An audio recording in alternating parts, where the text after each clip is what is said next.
familia Voz de Dios, una familia compuesta por familias, ¿verdad? Una iglesia compuesta por familias. Sean bienvenidos, y todos los que nos visitan por primera o segunda ocasión, bienvenidos también. A todas las mujeres, felicidades. Sabemos que hoy celebran el Día de la Mujer, pero sabemos que las que somos hijas de Dios lo celebramos todos los días. Y le damos gracias a Dios por habernos hecho mujeres, por habernos formado con las características específicas que Él nos dio, y gracias a Dios por todas las mujeres de la Iglesia Voz de Dios. Dios bendiga su vida hoy y siempre, y que las fortalezca, que las llene de gracia, de sabiduría, de fe, y que todas las que estamos aquí podamos ser esa mujer virtuosa de la cual habla la palabra de Dios. Dios les bendiga, hermanas. Sí, amén. Bueno, es una tradición, y aunque sabemos que hay tradiciones buenas y malas, hay tradiciones pecaminosas y hay otras que no son pecaminosas. Una tradición pecaminosa es el Halloween, el Día de Muertos. Todo eso lo condena severamente el Señor. Pero Día del Niño, Día del Padre, Día de la Madre, son tradiciones que no condena la Escritura. Entonces, por eso mi esposa felicitaba a las mujeres en un día que, pues bueno, este país o es el mundo, es internacional, es mundial. Bueno, ha determinado un día para que sea el Día de la Mujer. Así que pues yo ni sabía, fíjese, ella. Entonces, hoy le regala una flor o algo así, ¿verdad? Un beso, un abrazo, o mejor buen trato. ¿Cómo ven, mujeres? O sea que las tratan mal. Y la flor también, y una comidita, ¿verdad? Bueno, pues también les felicito yo y les damos un abrazo en Cristo Jesús. Mi esposa va a dar dos anuncios, un poquito a ahondar en lo que mencionaba Josué. El Congreso de las Mujeres, se les recuerda que es el miércoles 29 de abril a las 8 de la mañana y regresamos el domingo 3 de mayo. El costo es de 600 pesos y se les recuerda que solo es la transportación, y que allá también las van a llevar a 3 diferentes lugares. El hospedaje nos lo van a dar allá. Hermanas, es muy importante que pasen a pagar sus lugares, mínimo el 50%. Tenemos 60 personas anotadas, de las cuales solo 28 personas han dado dinero y solo 4 han liquidado. Por favor, necesitamos que mínimo el 50% quede cubierto entre este domingo y el que viene para poder garantizarles el lugar. Si no, no podemos asegurarles que van a poder ir todas, y nos meten en problemas. Tenemos que apartar ya el autobús. Entonces es necesario, hermanas, que pasen a pagar aunque sea el 50%. Preguntan que si tienen que llevar sábanas o cobijas. No, lo único que deben de llevar son sus cosas personales, mochilas pequeñas. No lleven maletas grandes porque luego tenemos problemas con el equipaje, y tienen que llevar dinero para sus gastos personales. A veces allá les dan el desayuno, la comida y la cena, pero hay ocasiones donde los hermanos no pueden porque a veces trabajan. Entonces ustedes lleven para sus alimentos, y por si necesitan allá usar algún transporte de la casa donde se están hospedando a la iglesia, que lleven dinero también. Se les está invitando a los jóvenes también a un congreso que va a haber. Este congreso apenas nos enteramos hace 8 días, por eso no habíamos dado el aviso. Es para jóvenes de 16 años en adelante, va a ser en Guadalajara. El tema es el carácter de Cristo en mí, basado en Romanos 8:29. La salida es el miércoles 1 de abril. Estamos hablando que este fin de semana es ya Semana Santa, son vacaciones, entonces no van a tener problema porque es el fin de semana que les dan tanto en la escuela como en el trabajo. Es del miércoles 1 de abril y regresamos el domingo 5 de abril. El costo es de 600 pesos. Es solo para jóvenes de la iglesia, jóvenes que ya conocemos, porque a veces anteriores hemos llevado jóvenes que no conocemos, y a veces pues la verdad no saben bien a lo que van. Su mente y su corazón está en otras cosas, y metemos en problemas a los hermanos que los hospedan, y también nos metemos en problemas nosotros. Es una gran responsabilidad la que llevamos. Va a ir mi esposo, voy a ir yo también. Entonces es importante que solo jóvenes de aquí de la iglesia, si son jóvenes nuevos, necesitan pasar también con Omar, que es el que va a estar anotándolos, y que se presenten con sus papás para que nosotros podamos hablar con sus papás y ya sobre eso decidir si pueden ir o no. Es por lo que les digo, por seguridad de ellos, sabiendo que cada quien conoce a sus hijos, ¿verdad? Y sabemos cómo son nuestros pequeños. Entonces, es la invitación para los jóvenes. Es importante que pasen a apartar ya también su lugar porque queda poco tiempo y debe de estar cubierto el 50% 8 días antes. 8 días antes máximo debe de estar cubierto el 50% para saber si nos vamos en un autobús y si no, nos vamos a ir en las camionetas de la iglesia. Entonces, al irnos en las camionetas de la iglesia, el cupo se reduce a máximo como unos 25 jóvenes, no más. Entonces, los primeros que liquiden son los primeros que van a tener su lugar seguro para el Congreso de Jóvenes. Y también vamos a hacer una salida al Festival del Globo, que es el lunes 16 de marzo. También va a ir mi esposo y yo. Esta salida, esto apenas lo vimos entre semana y vimos que es una buena actividad para los jóvenes. Todos los que sean mayores de edad pueden ir solos, pero todos los pequeños, los que sean menores de edad, van con sus papás, porque como es un evento muy grande donde llega gente de todo tipo y hay mucha aglomeración de personas, no podríamos cuidarlos. Entonces es importante que todos los que son menores de edad vayan con sus papás, los mayores de edad ya pueden ir solos. El costo es de 150 pesos máximo, todavía no me dan bien el costo porque apenas hablé ahorita con el del autobús y me va a mandar un mensaje, pero es de 150 pesos, que es solo la transportación. Estaríamos saliendo de aquí a las 4 de la mañana porque allá empiezan a inflar los globos a las 5 y a las 6 empieza todo el show. Entonces, para poder ver bien todo lo que es lo de los globos, es una actividad muy bonita que les llama mucho la atención a nuestros hijos. Entonces, hay que salir de aquí temprano. Igual, si no llevamos el autobús, nos vamos en las camionetas de la iglesia. Por eso es importante que se empiecen a anotar hoy con Efraín. Ponte de pie, Efra, por favor, para que te conozcan. Efraín, que está trabajando con los jóvenes y que es soltero, ¿verdad, soltero? Efraín, y que estamos orando para que Dios le dé su ayuda idónea. Efra, pasen con Efraín, 150, Efra, ¿ok? Vamos a orar todos ahorita. Efraín sabe que lo hacemos los comentarios son con amor y respeto, ¿verdad? Tú lo sabes. Entonces, por favor, es importante que hoy pasen y se anoten con Efraín. Si no traen dinero, no hay problema, pero de hoy, no, ya es el próximo lunes. Entonces, necesitarían apuntarse y que realmente digan, nos comprometemos a ir para saber si alquilamos el autobús o nos vamos en camionetas. Entonces, ¿tienen alguna duda, hermanos? No, ¿verdad? Y para no gastar, les recomendamos que lleven sus tortas allá al Festival del Globo. Lo importante es la convivencia, hermanos.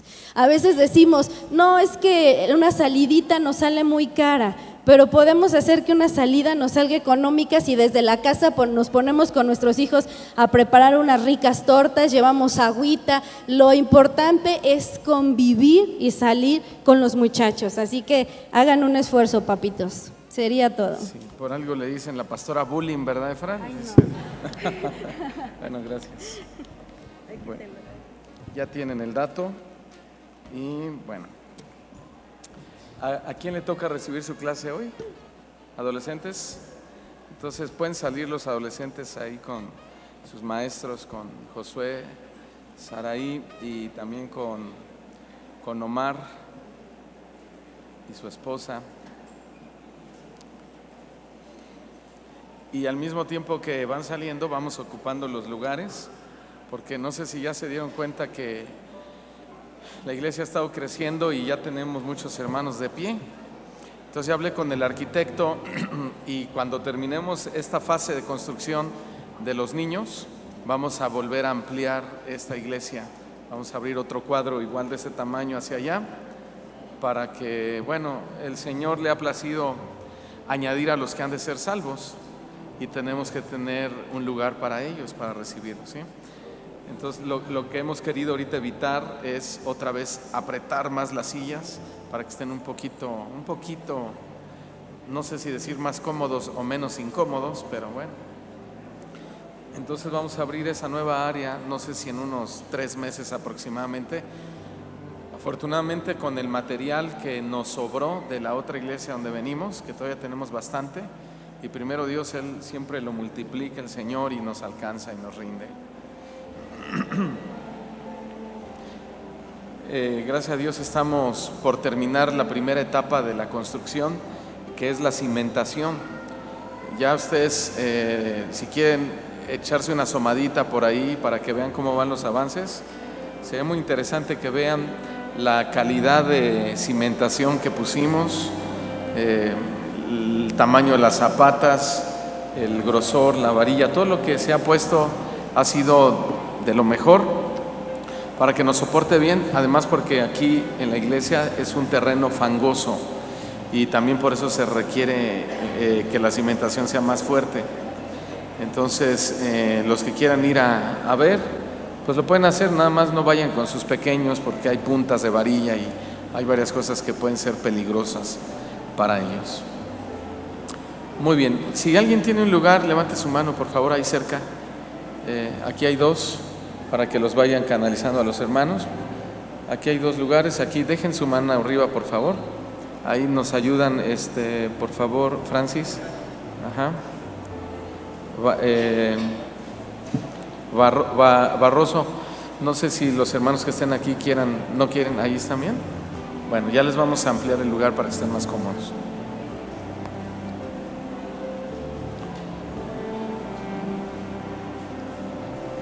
Tenemos un grupo de casi 100 jóvenes que tuvieron la semana pasada y un grupo como de 80 adolescentes que ahorita están recibiendo su clase, sin contar uno que otro que no quiere entrar, que se han revelado, ¿verdad?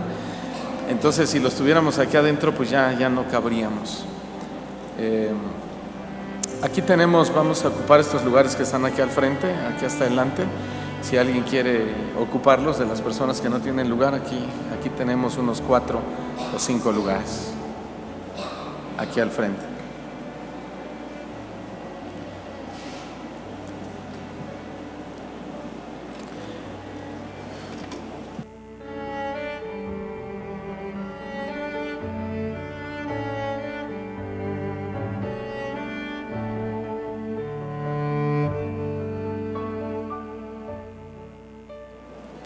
Muy bien, vamos a iniciar entonces, vamos a pasar a la palabra, vamos a orar.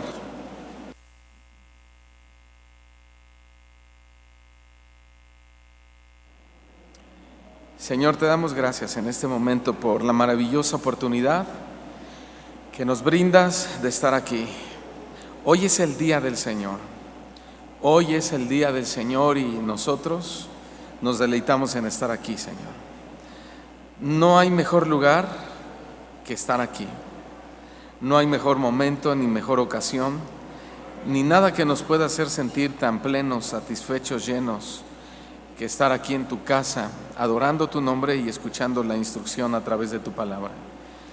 Yo te pido y te ruego que hoy nos hables y que permitas que nuestro corazón esté dispuesto, abierto, Señor, para recibir la enseñanza. Reconocemos que somos pecadores y que nuestra mente constantemente se cierra y se va a querer cerrar a lo que tú nos enseñas. Pero pedimos que tu Espíritu Santo haga esa obra que redarguya de pecado, que ablande los corazones, para que el propósito por el cual hoy enviarás esta palabra se cumpla, Señor, y que tu palabra no vuelva a ti vacía, sino que haga para lo cual ha sido enviada. Nos encomendamos a tu gracia, dame palabras de sabiduría, Señor, y manifiéstanos tu voluntad a través de esta enseñanza. Gracias por las personas nuevas que hoy están entre nosotros, por nuestros invitados, por los que estamos ya aquí de hace años, porque sin duda tú nos has traído a todos con un propósito, porque por voluntad humana nadie estaríamos aquí. Y si hoy estamos aquí es porque tú nos trajiste y tienes un mensaje para nuestras vidas. Hemos orado en el nombre de Jesucristo y decimos amén. Quiero darle la continuación al tema de la semana pasada, que hemos estado hablando de la egolatría que se vive dentro de la iglesia. Y vuelvo a aclarar, no hablando precisamente de liderazgo, sino de las familias, quienes realmente integramos una iglesia. La iglesia de Cristo no son las cuatro paredes, somos nosotros. Las cuatro paredes es el edificio que estamos construyendo para reunirnos en su nombre. Y se da la egolatría, y ya hablamos de eso, y hoy quiero hablar de lo contrario o cómo resolver ese problema, y he titulado el tema La abnegación cura del ego. La abnegación cura del ego, es la cura contra el ego. Abnegación es una palabra muy corta, definitivamente, pero con un gran significado. Sobre todo porque la época en la que vivimos, la abnegación es una actitud despreciada por casi toda la humanidad. Sí, así como lo oyó. En la cultura que hoy se nos fomenta y se nos enseña, la abnegación es una actitud despreciada, no solo para los mexicanos, sino para casi toda la humanidad. Pero la pregunta es, ¿por qué la humanidad rechaza la abnegación? ¿Por qué nosotros incluso rechazamos la abnegación? Como lo vimos la semana pasada, hay un rechazo porque la gente es ególatra por naturaleza. Ese es un problema que traemos de fábrica. Ese es un problema que traemos desde que nacemos. Somos ególatras, somos vanidosos, egoístas. Pensamos en nosotros mismos antes de pensar en los demás, etcétera, etcétera. Somos egoístas desde que venimos a este mundo y no nos ha importado buscar el bien de los demás, sino el de nosotros mismos. Los seres humanos siempre buscamos primero nuestro propio placer, siempre buscamos primero nuestra propia satisfacción, nuestro interés personal y nuestra ventaja individual. Pero por encima de todo esto, la gente rechaza abierta y deliberadamente la abnegación porque no están dispuestos a humillarse en ningún grado. No estamos dispuestos a humillarnos en ningún grado, es decir, no estamos dispuestos a ceder en nada, no estamos dispuestos a sacrificarnos en nada o en casi nada, no estamos dispuestos a conformarnos con lo que tenemos o con lo que somos o con lo que Dios nos ha dado, no estamos dispuestos a negarnos a nosotros mismos. En el caso de la familia o en el tema familiar, el esposo para nada quiere ceder hacia las demandas de su esposa. ¿Por qué? Porque él es el hombre. Y ese es el argumento débil. Porque él es el hombre y no hay por qué ceder a la mujer y cree que ella existe para satisfacerlo a él. Pero también sucede con la esposa, piensa igual y actúa igual, ya lo dijimos, porque todos somos egoístas de fábrica desde que nacemos. A ella tampoco, o a las mujeres tampoco les gusta mucho ceder ante las demandas de su esposo. Para muchas eso es humillante. Otras mujeres u otro grupo de mujeres a esto le llaman desigualdad. Y para otras simplemente creen que los esposos existen para satisfacer las necesidades de ellas. Bueno, y hasta los hijos piensan igual. Esto es una cadena de deslinde de responsabilidades impresionante. A través del egoísmo, el egocentrismo, nos deslindamos de nuestras responsabilidades. Y todo esto por una sola razón. ¿Cuál? Que a nadie le gusta negarse a nadie le gusta negarse a sí mismo por el beneficio de nadie. Nadie. O sea, creemos que estamos para ser servidos y no para servir. Bueno, no lo vamos a tocar el texto, pero Jesucristo claramente dijo lo contrario. Yo vine para servirles, yo no vine a ser servido, yo vine a servirles y sabemos la forma en la que Él nos sirvió. Pero la pregunta es, cuando he dicho que a nadie le gusta negarse a sí mismo por el beneficio de los demás, la pregunta es si esto es lo correcto. ¿Qué piensan ustedes? ¿Esto será correcto? ¿Ese es el ejemplo que nos dejó nuestro Señor Jesucristo? Por supuesto que no. Quiero que leamos Filipenses capítulo 2, versículo 3 en adelante. Carta de Pablo a los filipenses, es decir, a la iglesia que está en Filipos, y se dirige así: Filipenses 2:3. Nada hagáis por contienda o por vanagloria. Antes bien, ¿cómo? Si ya lo encontró, diga, ¿cómo? Con humildad, estimando cada uno a los demás, ¿cómo? Como superiores a él mismo. ¿Qué quiere decir estimar a alguien como superior a uno mismo? Del griego el significado es como más importante que a sí mismo. Y tú le puedes decir a una persona, oye, tú eres más importante que yo, pero puedes estarle mintiendo. Porque para que realmente cobre vida eso tenemos que demostrarlo. Jesucristo demostró, escuche bien, no que nosotros fuésemos más importantes que Él, pero Él nos demostró la importancia por la cual Él vino a morir por nosotros en la cruz del Calvario. Verso 4, no mirando cada uno por lo suyo propio, sino cada cual también por lo de los otros. Haya pues en vosotros este sentir que hubo también en Cristo Jesús. Amén. Bien, como vimos la semana pasada, voy a hacer un breve recordatorio. Giezi fue un hombre bastante egocéntrico. ¿Se acuerdan del ejemplo de Giezi? El siervo de Eliseo. Él fue un hombre bastante egocéntrico. Él no vio por el bien de Eliseo, que era su maestro, su líder, sino que él prefirió no conformarse con lo que tenía y fue capaz de perseguir el carruaje de Naamán el sirio por kilómetros solo para pedirle oro, plata y vestidos. Ustedes recordarán. Giezi no fue un hombre abnegado, Giezi fue un hombre mezquino. También aprendimos de Caín, otro hombre ególatra, otro hombre egoísta que no tuvo ni la menor intención de abnegarse cuando Dios lo confrontó con su pecado. ¿Se acuerdan de eso, hermanos?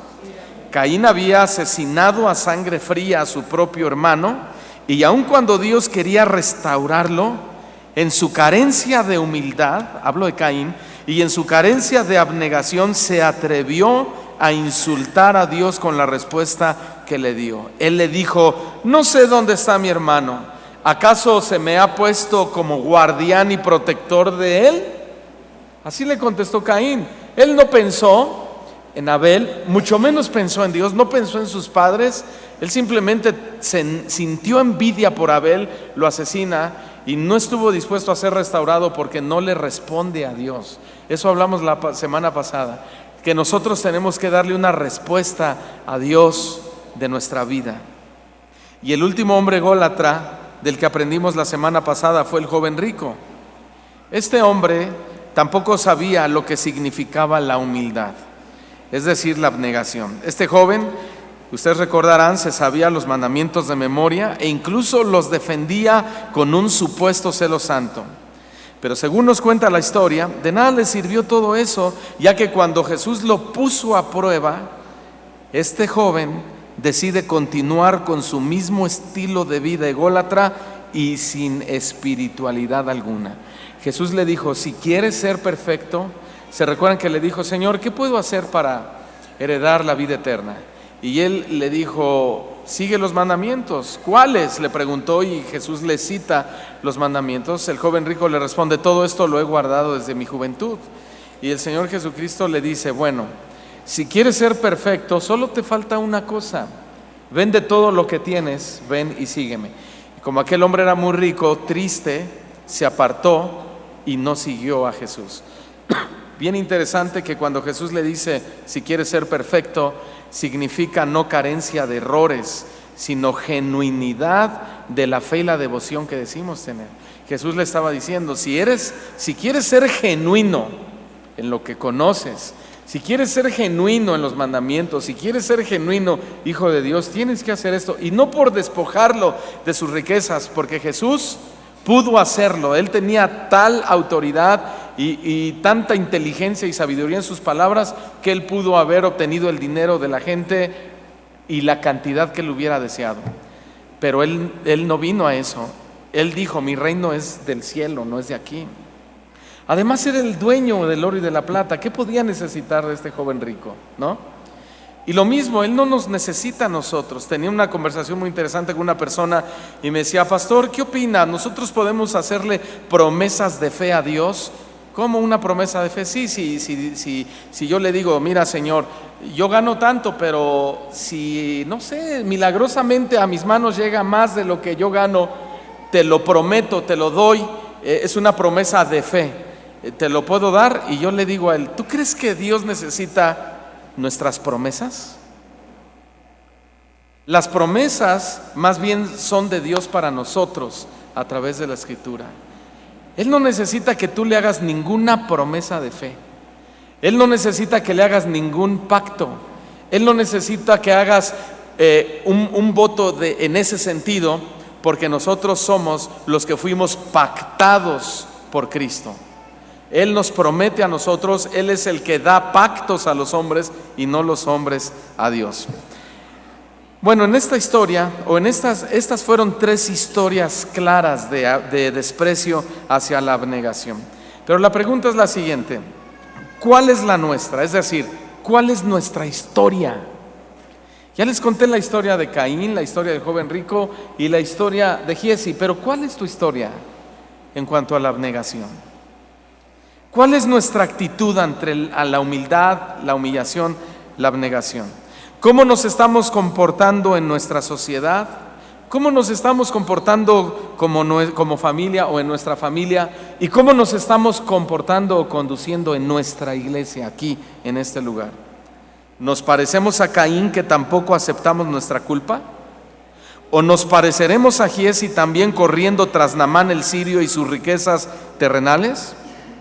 ¿O seremos como el joven rico, que también conocemos los mandamientos, conocemos su palabra, sabemos cuál es la voluntad de Dios y hasta defendemos fervientemente la fe, pero nos aferramos a los deleites de esta vida? ¿Cuál será nuestra historia?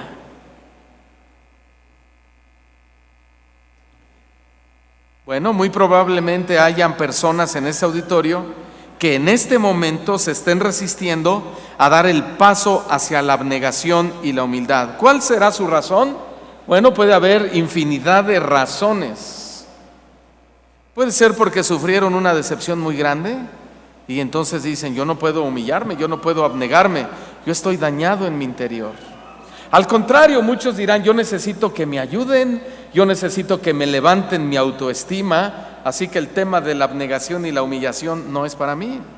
O puede ser que tengan una enfermedad terminal y sientan que Dios no los ama, y de pilón decir: bueno, ¿cómo me voy a abnegar y a humillar cuando Dios ve que estoy enfermo y no hace nada por sanar mi enfermedad? O también puede ser porque les ha ido mal en la vida y creen que a Dios no le importa su sufrimiento. El punto es que esposos, esposas, hijos e hijas endurecen cada vez más su corazón hacia el tema de la abnegación. Sin embargo, la Biblia, afortunadamente, pues no solo nos ilustra malos ejemplos de personas ególatras y envanecidas. Afortunadamente, la Escritura contiene más buenos ejemplos de personas humildes y abnegadas que de personas ególatras y egoístas. Vamos a comenzar con nuestro máximo ejemplo de abnegación y humildad. Y ustedes saben a quién me refiero: a nuestro Señor Jesucristo. Él siempre ha sido y siempre será el máximo y supremo modelo de abnegación que podemos admirar, pero sobre todo imitar. Vayamos a Mateo capítulo 11, versículo 29. Evangelio de Mateo capítulo 11, versículo 29. Y noten que el escritor de este evangelio, Mateo, por sobrenombre Leví, él era un hombre que había sido cobrador de impuestos y los impuestos los recaudaba para Roma.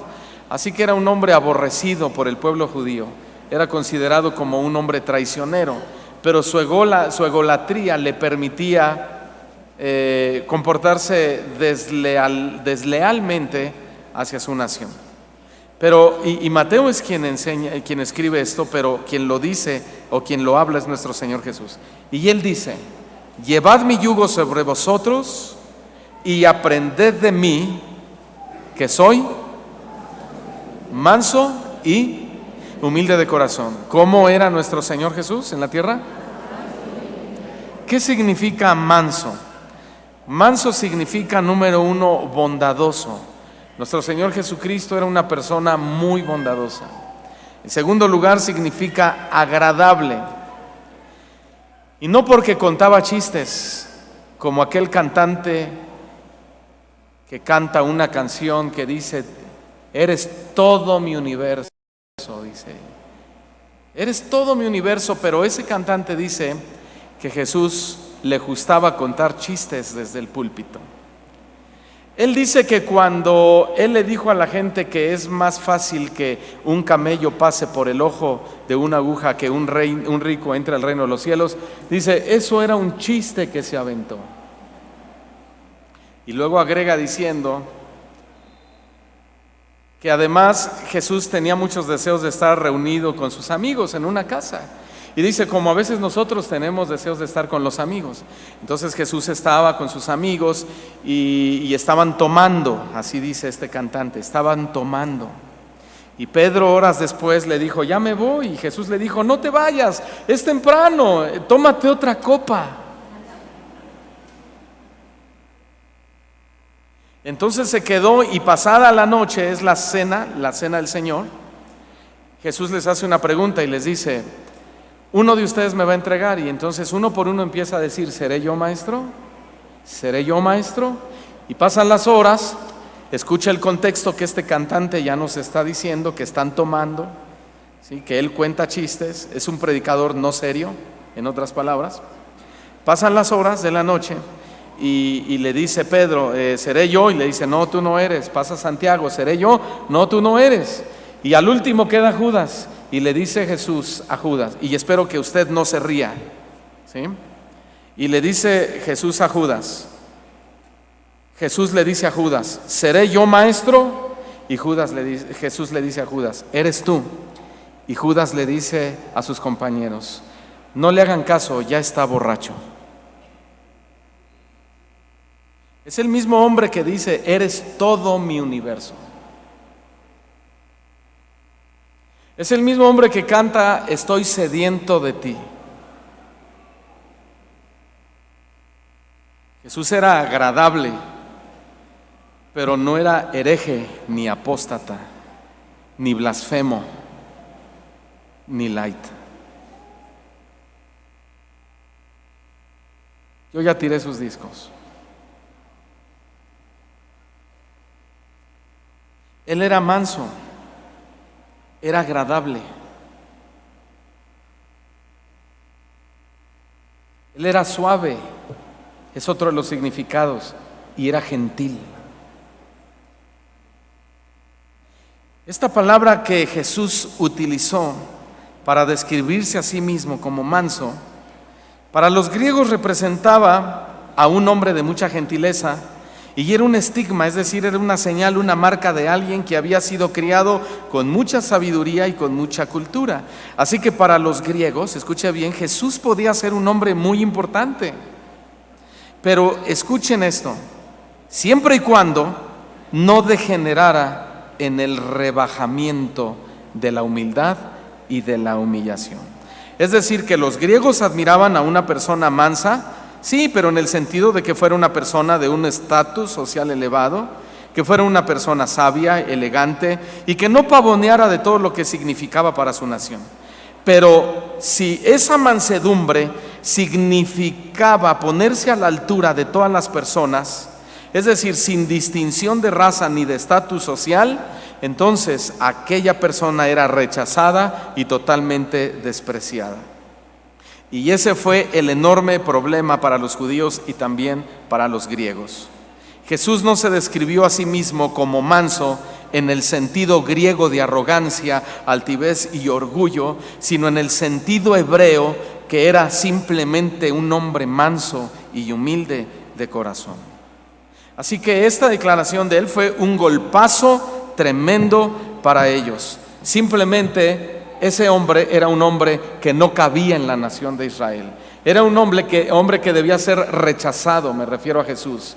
Era, por lo tanto, portaría una enseñanza inaceptable porque Él se había rebajado a la altura del pueblo de Dios. Pero ese era Jesús. ¿Cuántos le dan gloria a Dios? Se humilló y tomó forma de hombre. Ese era Jesús. Esa era la clase de hombre que Dios quería que lo representara aquí en la tierra. Pero por el otro lado, un hombre manso en la cultura hebrea describía a una persona con la posición social de un siervo o incluso inferior a un siervo. Ese era Jesús. Así fue como se autodescribió nuestro amado Salvador, como un siervo humilde, como un siervo sufriente. Y no solo un siervo de su Padre, también fue siervo para los hombres, para nosotros, porque Él vino a servirnos con su sacrificio, hermanos. Él vino a dar su vida por nosotros. Él derramó toda su sangre en expiación por nosotros. Y esto me lleva a una reflexión interesante. ¿Cuántos somos siervos para Dios? Amén. ¿Y cuántos somos siervos para nuestros hermanos que se encuentren en necesidad? ¿Cuántas veces hemos visto la miseria, la estrechez y la pobreza de algunos y no hacemos nada por ayudarlos? Hace un momento una hermana se levantó para que oraran por ella y nadie se le acercó a que oraran por ella. Cuando hemos dicho, aquí los líderes no son los únicos que oran, en ese momento todos oramos por todos, como lo dice Santiago. Nadie oró por ella. Servir a Dios es fácil. ¿Cuántos somos siervos para nuestra familia, hermanos? ¿Cuántos ayudamos a los nuestros? ¿Realmente nuestra familia sabe que cuenta con nosotros? ¿Realmente estamos allí para lo que se les ofrezca?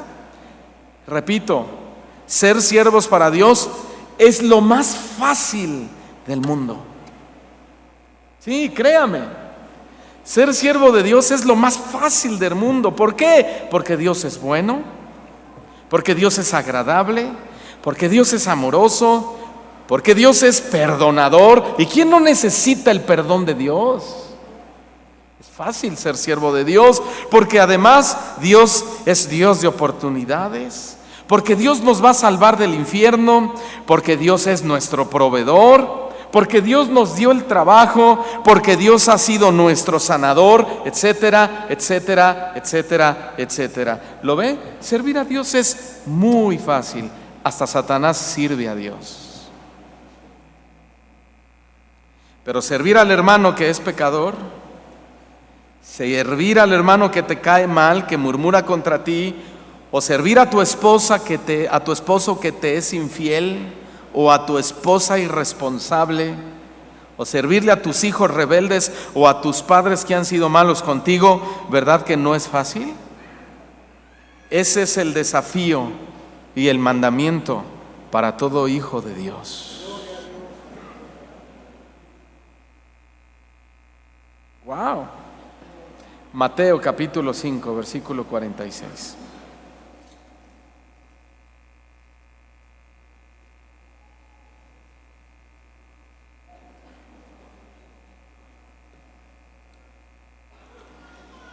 Y dice el Señor, es un reproche, porque si amas a los que te aman, ¿qué recompensa tendrás?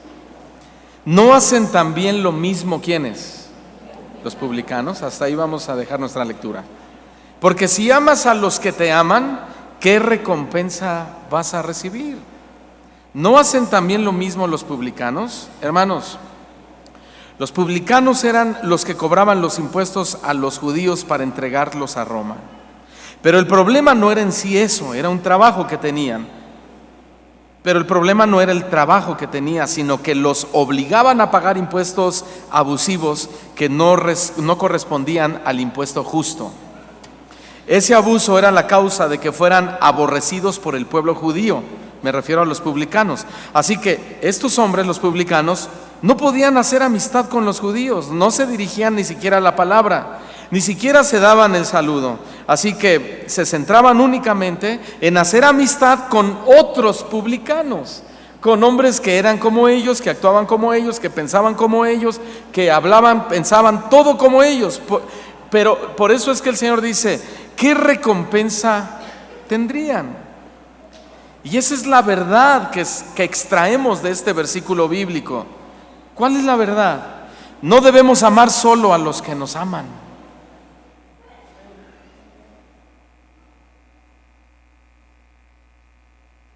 No debemos amar solo a los que nos aman, ni apreciar solo a los que nos aprecian, ni apreciar el trabajo de otro porque él aprecia mi trabajo, ni procurar solo a los que nos procuran, porque ¿qué recompensa tendremos? ¿Lo entiende, hermanos? Quiere decir que este texto quiere decir que no es amar a tu esposo solo cuando te da un regalo. Lo detectamos. No es amar a tu esposa solo cuando te trata bien. Lo detectan, ¿verdad, mujeres?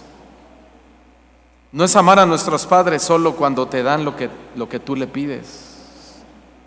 ¿Acaso no hacen lo mismo los publicanos? Dijo el Señor Jesucristo.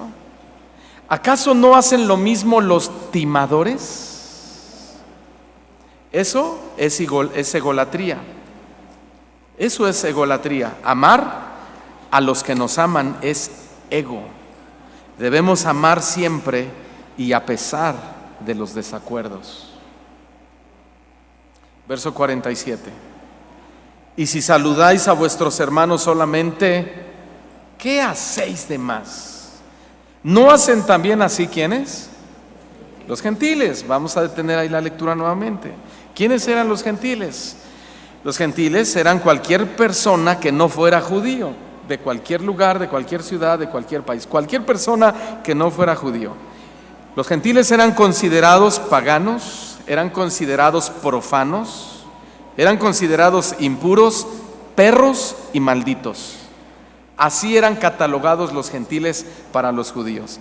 Así que esta discriminación lógicamente había traído una división con los judíos que radicaba en el odio mutuo. Se odiaban mutuamente.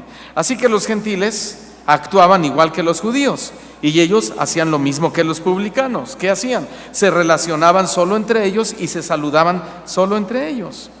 Y a veces pasa lo mismo en las familias de la iglesia. Se tratan ásperamente con su pareja porque entre ellos hay diferencias, pero con el compadre se tratan de maravilla.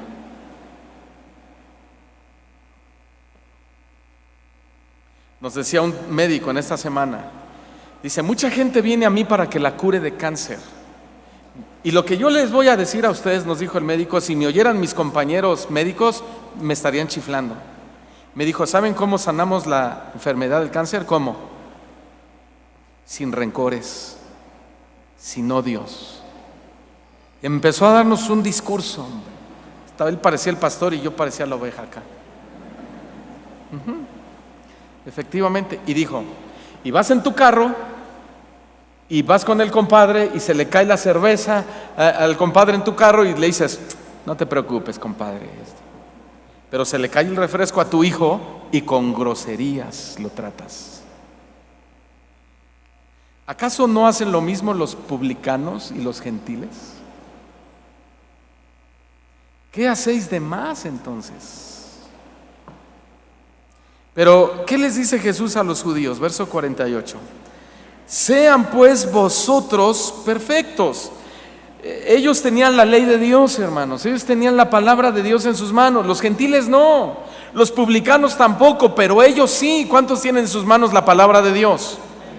Entonces este pasaje se dirige a nosotros y les dice Cristo, ustedes sean perfectos. No quiere decir sin error, significa genuinos. Ellos no lo son, los publicanos, porque solo entre ellos se hablan y se saludan.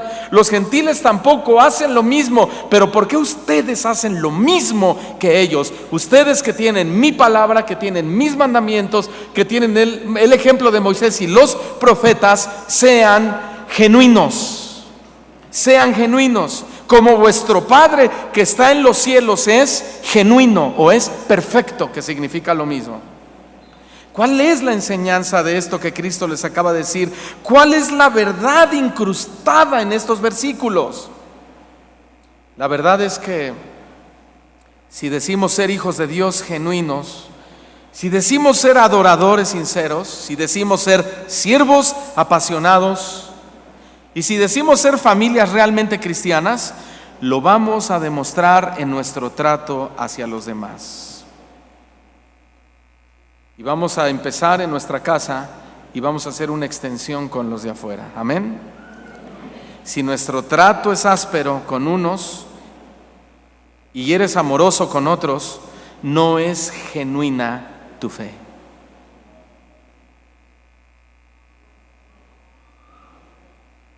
Es decir, no es genuino nuestro cristianismo. Ahora entiende cuando Pedro le dijo a Jesús: ¿qué dura es tu palabra? Ante la dureza de la palabra muchos se van, pero Pedro se quedó, porque él reconoció y dijo: pero ¿a quién iremos si solo tú tienes palabras de vida eterna? Necesitamos abnegarnos cada día y aprender que servir a Dios es fácil, pero para que nuestro servicio a Dios sea genuino, también debemos servir a nuestra familia y a toda persona en necesidad. Amén. Mateo capítulo 20, versículo 28. Mateo 20, verso 28.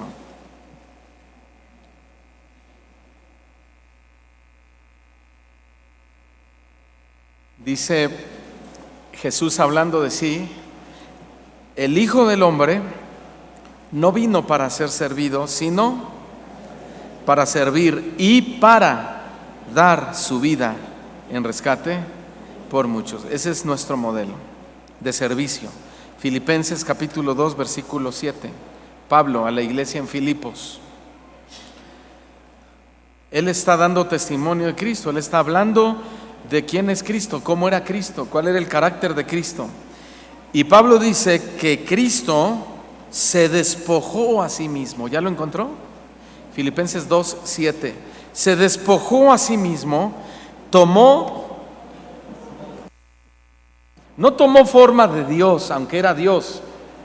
Él tomó forma de siervo, hecho semejante a los hombres, y estando en la condición de hombre, se humilló a sí mismo, haciéndose obediente hasta la muerte y muerte de cruz. ¿Cuántos le dan gracias al Señor? Pero eso nosotros no hubiéramos logrado el regalo de la vida eterna si no es gracias a que Él se humilló, a que Él se abnegó. Esto para los griegos, esto que acabo de leer, que Pablo dijo, que tomó forma de siervo, que se humilló a sí mismo hasta la muerte, y la muerte de cruz para los griegos, ¿sabe qué era? Una estupidez. Así lo dice la Escritura. Eso era una estupidez y para los judíos era locura. Los griegos se escandalizaban porque ¿cómo era posible que uno que se decía ser el Hijo de Dios se humillara a sí mismo? ¿No era un absurdo esto? Literalmente ellos le llamaron a este acto de Cristo una estupidez. ¿Cómo un hombre se jacta de ser el Salvador, no de una nación, sino de todo el mundo, y muere? Y la forma en la que muere, ¿acaso no es una estupidez? Decían los griegos. No olvide que los griegos amaban la retórica, amaban el buen hablar, amaban la inteligencia, los dichos, las habladurías. Esa era su fascinación para ellos. Así que oyen a un Pablo con malaria en los ojos, de un aspecto débil, bajo de estatura, enfermizo, que no viste bien, que no está con los que lo aman, y les predica a Cristo y a este resucitado como el Mesías, y le dicen a Pablo: eres un estúpido, igual que tu Dios al que predicas.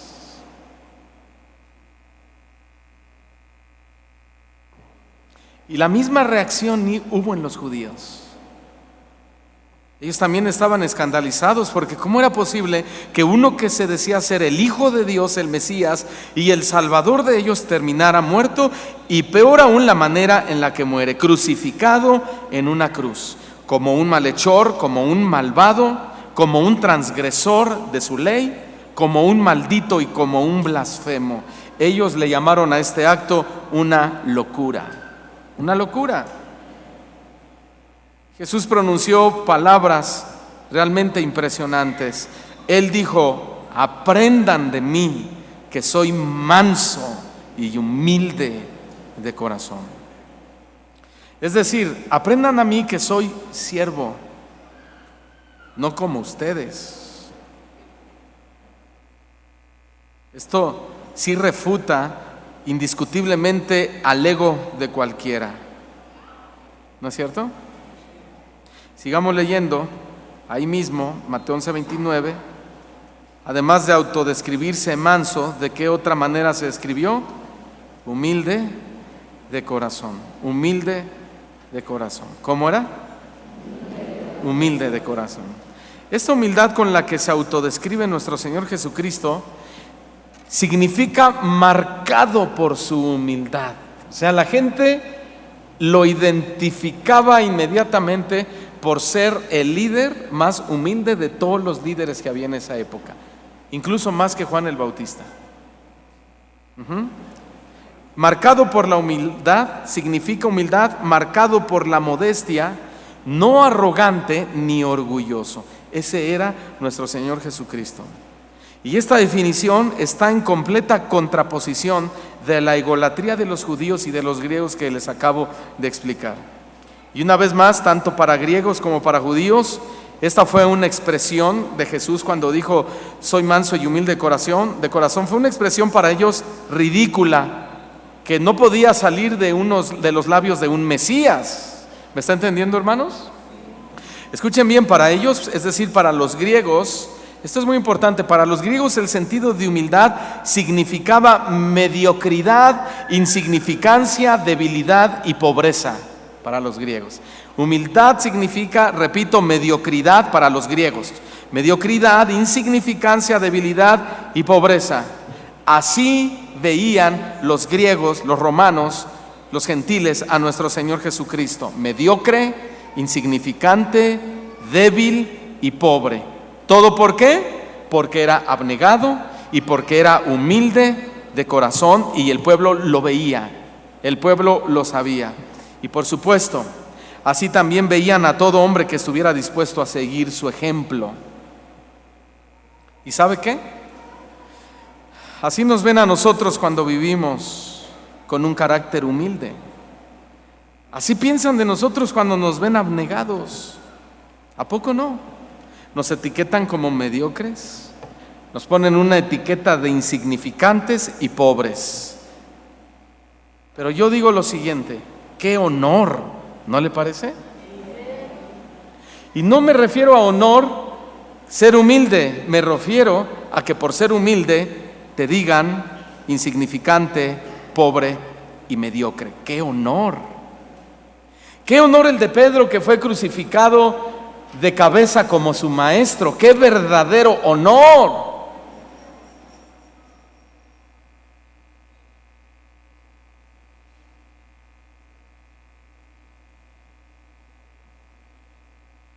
Pero noten lo siguiente. Después de que Jesús dijo: llevad mi yugo sobre vosotros y aprended de mí, que soy manso y humilde de corazón, el maravilloso resultado de llevar ese yugo es que hallaréis descanso para vuestras almas. Hallaréis descanso para nuestras almas. Lo que Jesús hizo aquí fue un llamado a todos los que estaban trabajando, es decir, a todos los extenuados y cargados, para que vinieran a Él. Para que vinieran a Él, déjenme decir eso. Pero eran tan duros de corazón que ellos decían: ¿pero cansados de qué?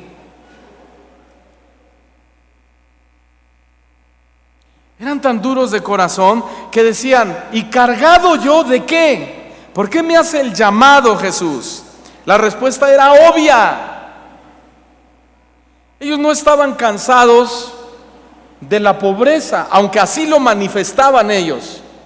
Ellos estaban hartos de vivir en pobreza, estaban hartos de no ser la nación dominante a nivel mundial. Ellos estaban esperando a un Mesías político que hiciera una guerra en ese instante y que demostrara que Dios, Jehová de los ejércitos, estaba con ellos y que ellos eran los que iban a regir, a mandar, a dirigir y a gobernar sobre todo. Eso era lo que quería el pueblo judío. Ególatras, egoístas, gente carnal. Por eso decían, bueno, Jesús nos llama, que estamos cansados y cargados ¿de qué? La respuesta era obvia: del pecado y sus consecuencias. El pueblo y el mundo estaban cansados y cargados del pecado y de sus consecuencias. Su ego, sus prácticas pecaminosas y la vida de tinieblas que llevaban se habían convertido en la más pesada losa e insoportable carga que jamás habían llevado sobre sus vidas. Ni siquiera el yugo de esclavitud de Egipto que sus antepasados soportaron había pesado tanto como sus propios pecados.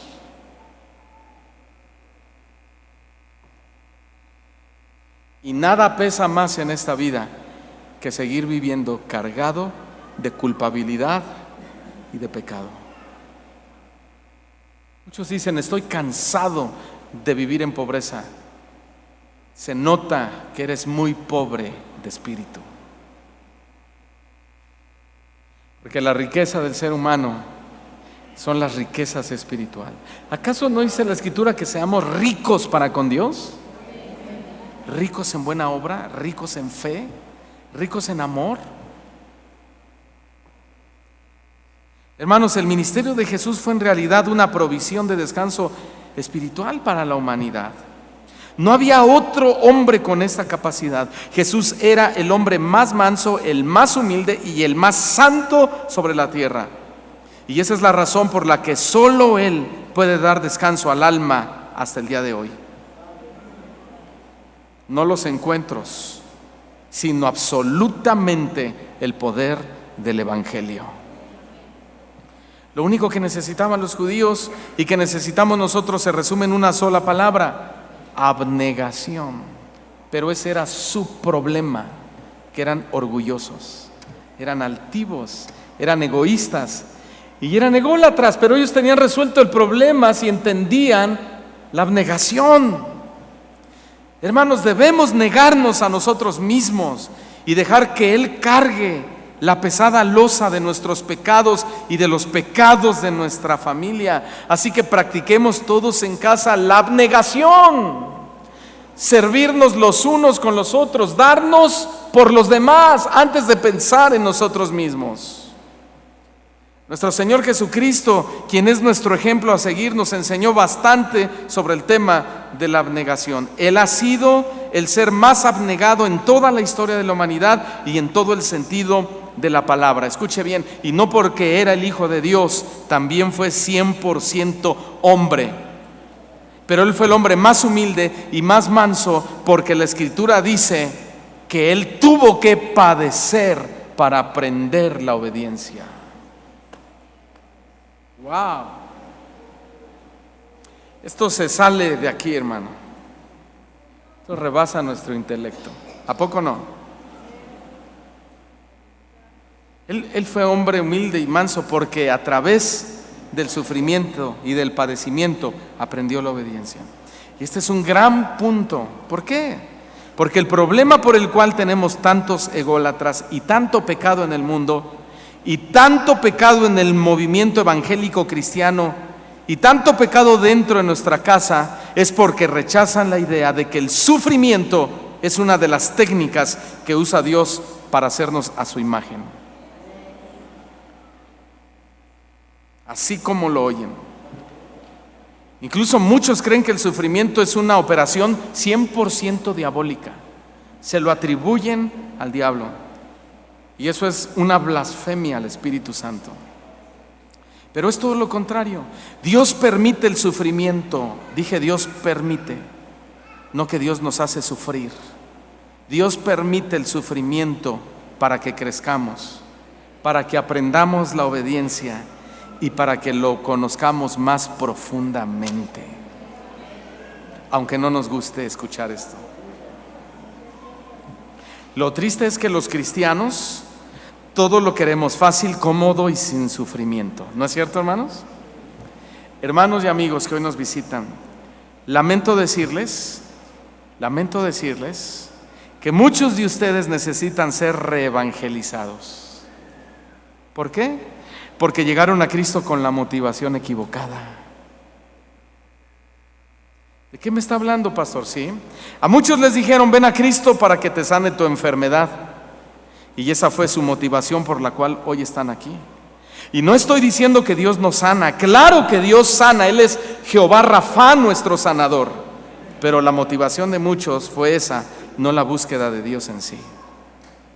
A otros les dijeron, ven a Cristo para que te quite lo alcohólico, lo mujeriego, lo vicioso, lo drogadicto, lo pachanguero, lo desordenado. Y esa fue su motivación por la cual hoy están aquí.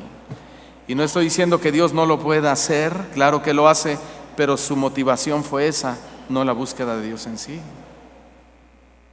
A otros les dijeron, ven a Cristo para que te pague tus deudas. Y esa fue su motivación por la cual hoy están aquí. Y no estoy diciendo que Dios no pueda pagar sobrenaturalmente, o mejor dicho, soberanamente una deuda.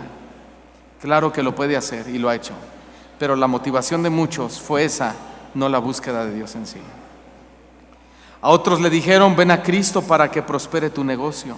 A otros les dijeron, ven a Cristo para que te arregle tus problemas familiares y conyugales. Y esa fue su motivación por la cual hoy están aquí. Y tampoco estoy diciendo que Dios no los pueda arreglar esos problemas. Claro que los puede arreglar y los arregla muy bien, mejor que el psicólogo. Pero su motivación fue esa, no la búsqueda de Dios en sí. A otros les dijeron, ven a Cristo para que vayas al cielo y no al infierno. Y esa fue su motivación por la cual hoy están aquí. Y mucho menos estoy diciendo que Cristo no vino a librarnos del infierno. Claro que vino a eso.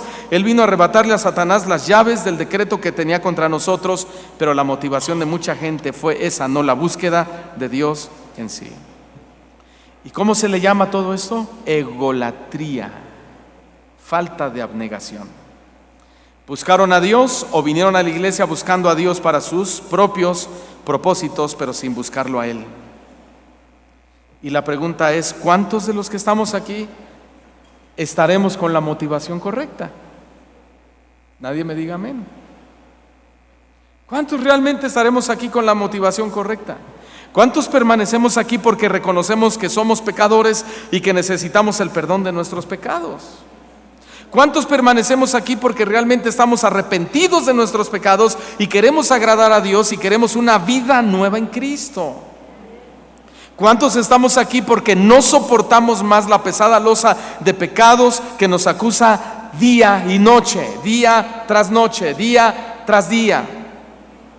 ¿Y cuántos estamos aquí genuinamente porque queremos dejar de agradarnos a nosotros mismos para agradar a Cristo por encima de nuestros propios deseos? Eso sería tener o estar aquí con la motivación correcta. Hebreos capítulo 5, versículo 7.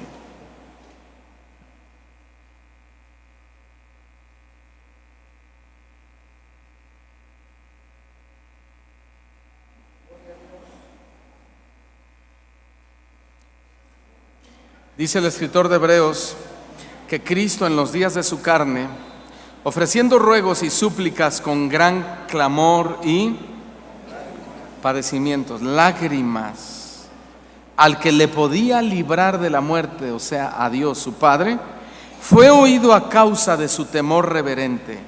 Verso 8, y aunque era hijo, o aunque era el Hijo de Dios, por lo que padeció, aprendió la obediencia. ¿Cuántos quieren ser obedientes a Dios? Ya ni quieren decir todos amén, porque ya saben lo que le voy a decir. ¿Qué le voy a decir? Que el Señor va a permitir que padezcamos sufrimiento, pero solo así vamos a aprender la obediencia. Ese no es un principio, porque no podemos enseñar sufrimiento, pero es una verdad. ¿Entendieron la diferencia entre un principio y una verdad? Lamentablemente muchos predicadores solo le predican a sus ovejas lo que quieren oír, ustedes lo saben, prosperidad, bienestar personal, pero no les dicen que el sufrimiento es uno de los muchos caminos que Dios utiliza para enseñarnos la abnegación y la obediencia. Como lo había dicho antes, Cristo es nuestro ejemplo supremo de abnegación. Y si queremos saber a qué se refiere Dios con este tema, pues sigamos escudriñando y descubriendo el plan perfecto para nosotros. Continuando con Cristo como nuestro ejemplo, hablemos un poco más de su abnegación. Como todos sabemos, la alimentación es parte esencial para nuestra subsistencia física. Todos debemos comer y todos debemos alimentarnos, no solo para tener fuerza físicamente, sino para tener vida físicamente. También todos sabemos que el alimentarnos es una bendición que Dios nos permite, ¿no es cierto, hermanos? Desde Génesis hasta Apocalipsis vemos esta preocupación en Dios respecto al tema de alimentarnos y darnos para nuestras necesidades fundamentales o básicas. Por eso nos proveyó de todo árbol que dé fruto. Por eso nos proveyó de los peces del mar, nos proveyó de las aves del cielo, de los animales del campo, del trigo, del agua y de muchas otras fuentes de alimentación. Uno de los planes de Dios para la humanidad era que nos alimentáramos para nuestra supervivencia. Sin embargo, hubo un momento en la vida de nuestro Señor Jesucristo en que tuvo que resistir el hambre. Y cuando hablo de resistir el hambre, ya hablo de abnegación. Abnegación. Jesús permitió la apetencia en su cuerpo físico con el solo propósito de agradar a su Padre. Es decir, que Jesús renunció a su autosatisfacción por satisfacer las demandas de su Padre.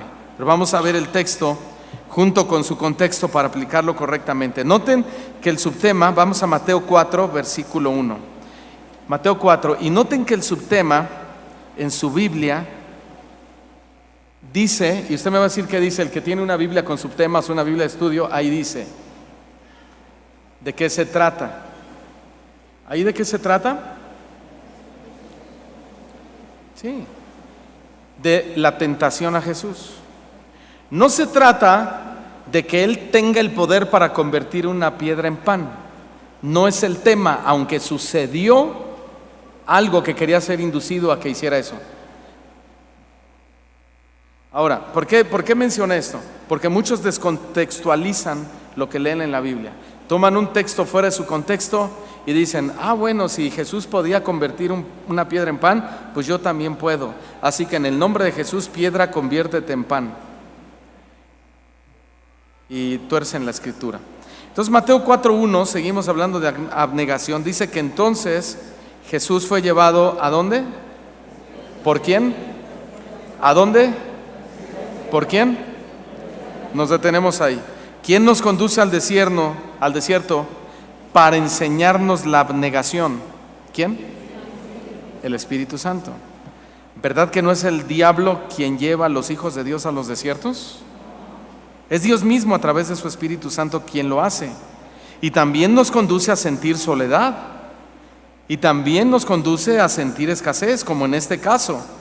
Y a muchos desiertos de diferentes tipos. ¿Con qué propósito? Abnegación, formación. Todos digan formación. Dile al que está a tu lado, te están formando. Ahora hay que dejarse formar, ¿sí o no, hermanos? ¿Cuál fue el propósito de Dios para Jesús entonces? Dígalo. Formación. ¿Cuál? Formación. ¿Y qué tuvo que permitir Dios para llegar a ese fin de la formación? Sigamos leyendo. Ser tentado por el diablo. Impresionante, ¿no? Dios permite para llegar al fin que su hijo sea tentado por el diablo. Noten que el Padre le permite a Satanás tentar a su propio hijo. Dios le permite a Satanás que tiente a su propio hijo. Y esta técnica sigue vigente hasta el día de hoy, ¿no es cierto?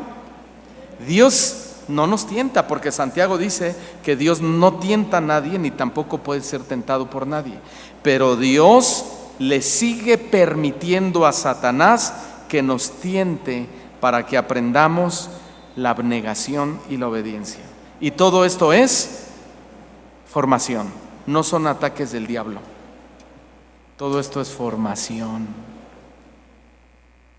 Dile a tu hermano, lo que te está pasando es formación. O sea, ya supéralo, brother.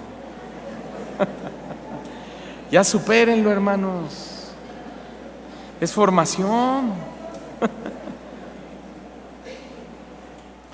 Por ejemplo, Satanás en ocasiones nos tienta quitándonos el trabajo. ¿Para qué? Para que alterquemos con Dios, para que discutamos con Dios. Eso es lo que quiere el diablo y Dios lo permite. ¿Y sabe qué? Dios está detrás permitiendo. Él no quiere que nosotros alterquemos contra Dios, contra Él, pero Él le permite a ese servidor de Él, que es Satanás, que nos tiente para que seamos formados, para que aprendamos la obediencia, para que aprendamos la abnegación. En otras ocasiones Satanás nos tiende quitándonos la salud para que nos enojemos contra Dios, pero ¿sabe qué? Dios lo permite. Dios también está detrás de esa enfermedad. Y ese es el punto, Dios permite todo esto para que aprendamos la abnegación. Es decir, para que reconozcamos que si Él va a obrar, lo hará cuando Él quiera y con quien Él quiera. Que Dios prospera cuando quiere y con quien quiere. Que Dios va a sanar cuando Él quiere y a quien Él quiere. Eso es soberanía de Dios, pero también es abnegación humana. O sea, no soy un necio. Señor, si tú moriste por mis enfermedades, ¿por qué estoy enfermo? Dice Dios, no te has dejado formar, compadre. Eres bien necio. Eres bien necio. ¿Quién hizo al cojo? ¿Quién hizo al ciego? Dice la Escritura. No, yo, Jehová. Entonces, si ya tienes la respuesta, ¿por qué me tientas de esa manera? Te estoy formando. Es que tienes que bajarle 3 rayitas. Oh, no, yo soy un hijo de un rey. No, y como soy hijo de un rey, pues yo no puedo padecer nada. Y le dice Dios a Satanás, ¿sabes qué? Ya te doy chance. ¿Le doy duro? Sí. Y no es porque Dios esté cansado de nosotros, es que es por nuestro bien. A ver si así aprende, dice.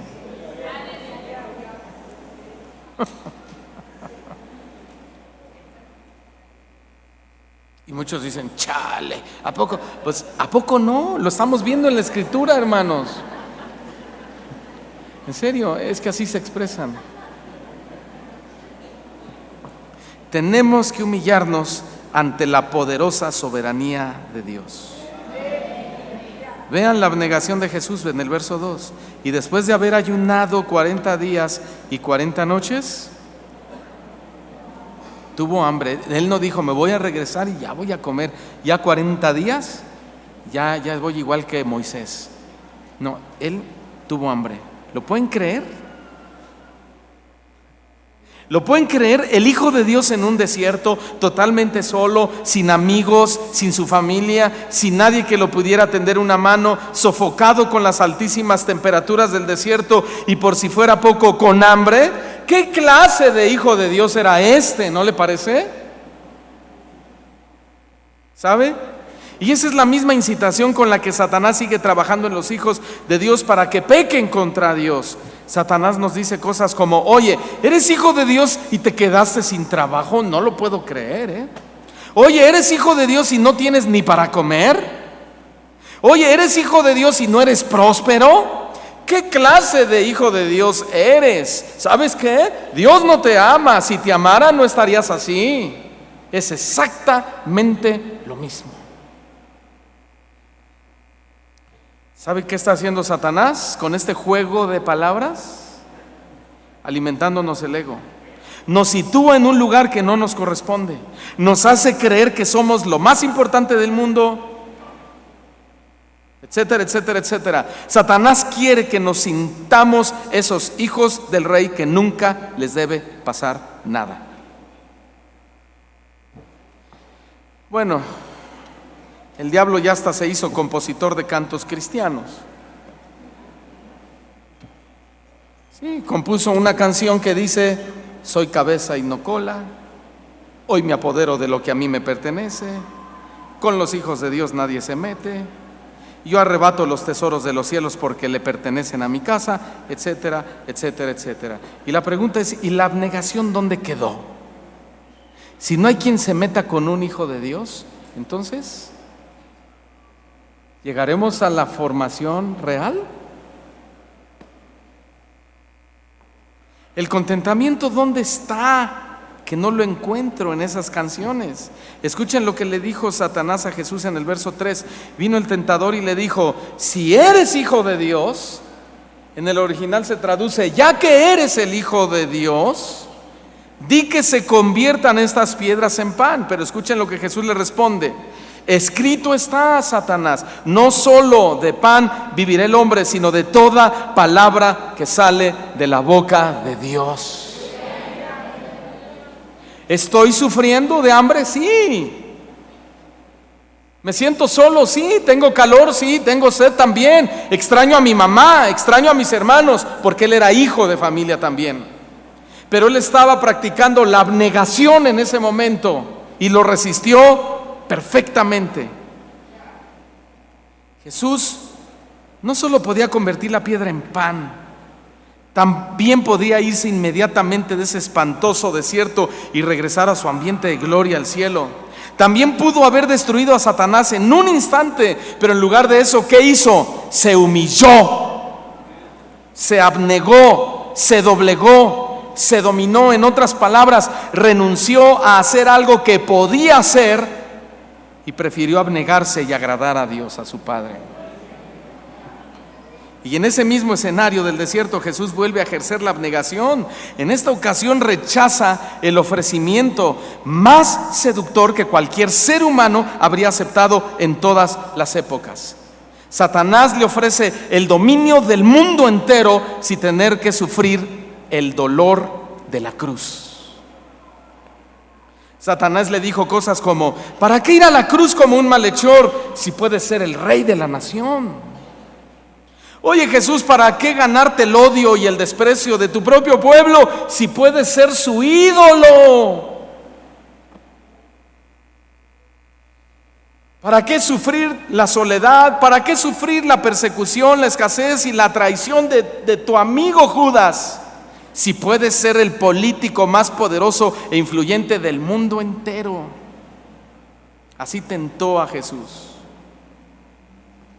Ceder ante estos ofrecimientos del diablo era lo mismo que postrarse ante su gobierno. Y es lo mismo con nosotros. Ceder ante los ofrecimientos del diablo es lo mismo que postrarnos ante él y adorarlo como si fuera un Dios de verdad. La idea es espantosa, ¿no le parece, hermano? Y esa tentación es una de las que más le funciona a Satanás. El diablo le sigue diciendo a los hijos de Dios: ¿para qué ser tachado de santurrón o legalista si puedes ser al mismo tiempo amigo de Dios y amigo del mundo?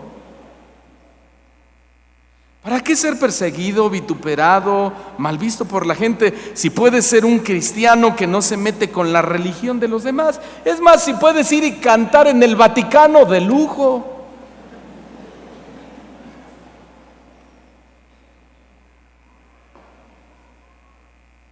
No te metas en problema, dice el diablo.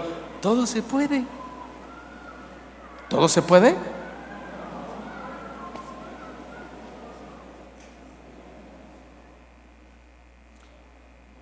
Haz tus campañas de milagros. No importa que viajes en el avión del Papa. ¿No importa? Evangelista guatemalteco, ¿no importa?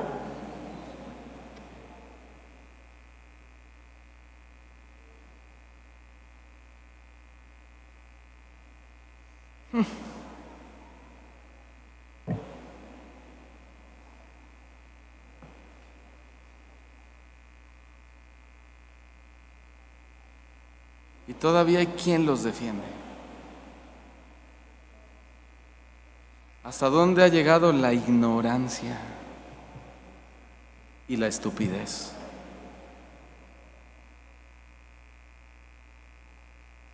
Otra vez, verso 8, le llevó el diablo a un monte alto. Otra vez, si el diablo tiene un ministerio es el de la persistencia.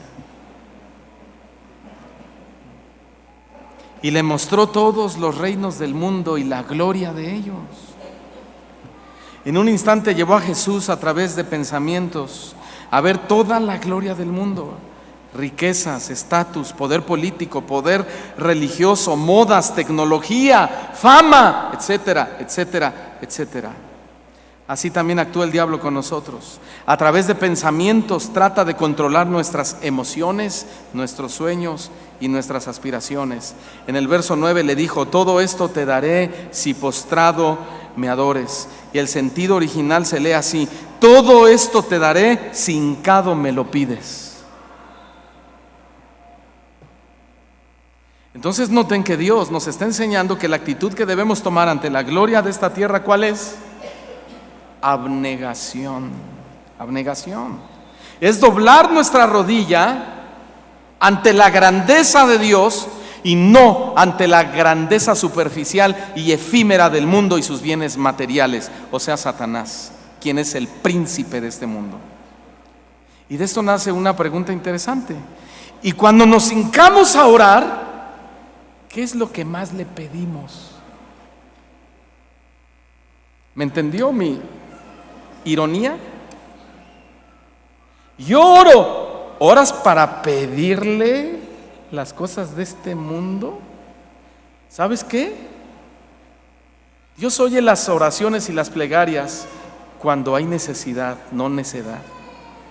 Y si tú te hincas en tu relación con Dios para pedirle y pedirle en puras necedades, te estás hincando ante el príncipe de este mundo.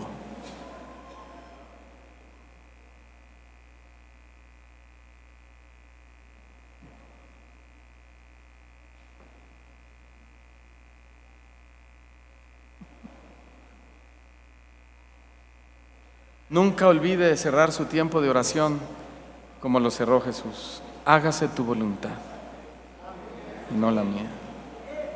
Que sea como tú dices y no como yo quiera.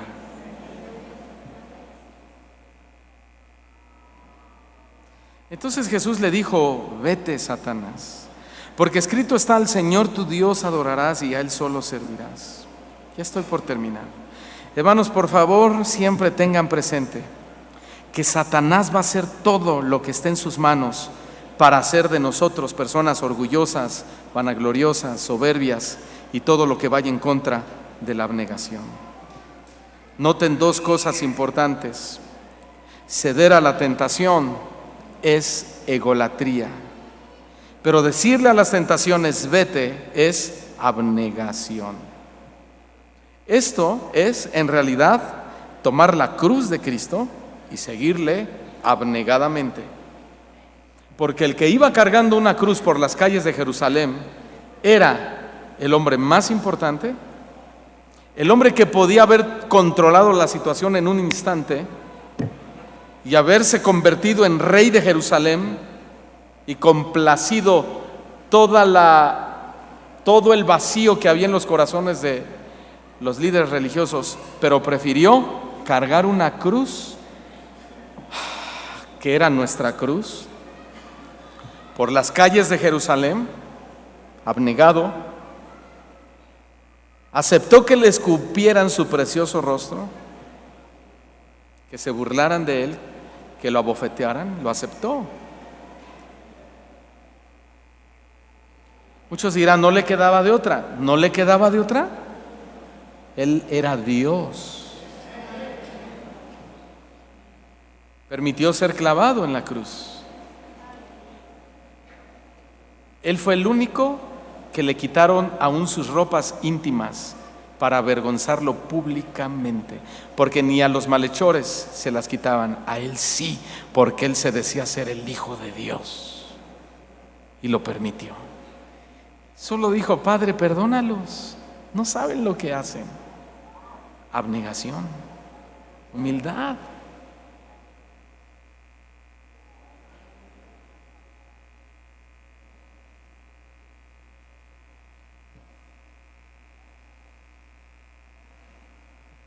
Terminemos leyendo Lucas 9:23.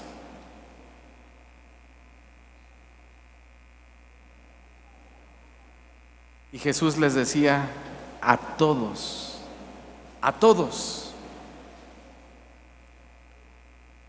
9:23, si alguno quiere venir en pos de mí, niéguese a sí mismo. Esa es la negación al yo. Tome su cruz los domingos, cada día, y sígame. Esa es la abnegación a la vida. Tome su cruz cada día y sígame. Porque todo el que quiera salvar su vida se va a perder, la va a perder. Y todo el que pierda abnegadamente su vida por causa de mí, la salvará. Como el rico, como el ladrón en la cruz, se abnegó al final. Todavía había otros que lo injuriaban. Le dijo, hay todos mal, casi a punto de morir, y apoyando el revuelo de los de abajo. Pero hubo uno que dijo, yo me voy a abnegar, me voy a humillar. Señor, acuérdate de mí cuando vengas en tu reino. Llamó la atención de Jesús. Dijo, este está arrepentido y está abnegado y está humillado y está aceptando que es un pecador. De cierto te digo hoy, le respondió, que estarás conmigo en el paraíso. Esa es la respuesta más maravillosa ante un ser humano que sabe abnegarse ante la grandeza y la supremacía de Dios. Démosle un fuerte aplauso al Señor.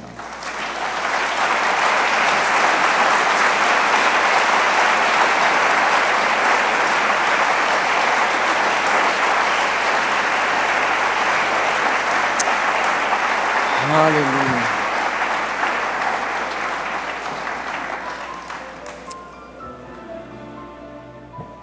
Oremos. El tema fue la abnegación. Comience a orar. Pídale perdón por su orgullo, su falta de modestia, etcétera, etcétera. Y pídale la ayuda para ser, un hijo de Dios humilde de corazón, abnegado, como lo fue nuestro Señor. Ore a Dios, incline su cabeza y ore usted.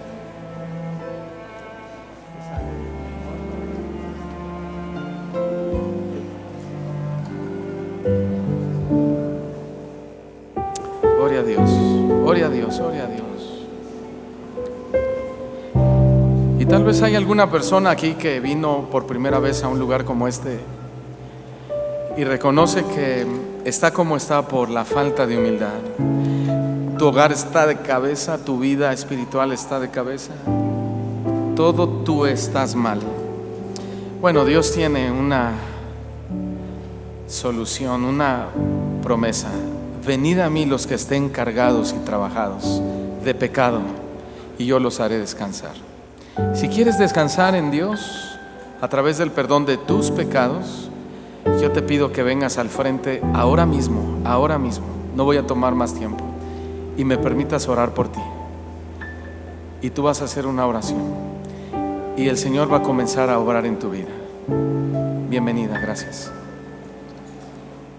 Aquí al frente está bien, gracias. ¿Alguien más? Está bien. Salga de su lugar rápidamente. Vamos a orar por ustedes.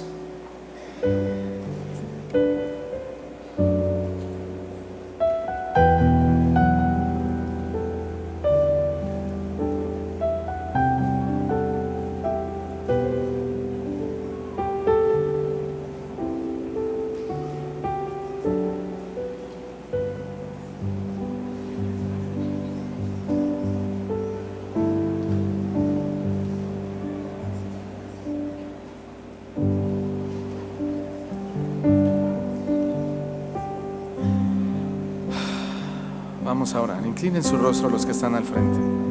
Repitan conmigo: Señor Jesús, te pido perdón por mis pecados. Reconozco que mi maldad me separa de ti. Soy orgulloso, no soy humilde. Te acepto como el único Señor y Salvador de mi vida. Quiero nacer de nuevo. Quiero que mis pecados sean perdonados, que escribas mi nombre en el libro de la vida, que me des un lugar en tu presencia y que me cambies a través de tu palabra. Yo no puedo solo. Yo soy el culpable de todas las equivocaciones, las desgracias que hoy vivo. Ni siquiera es el diablo.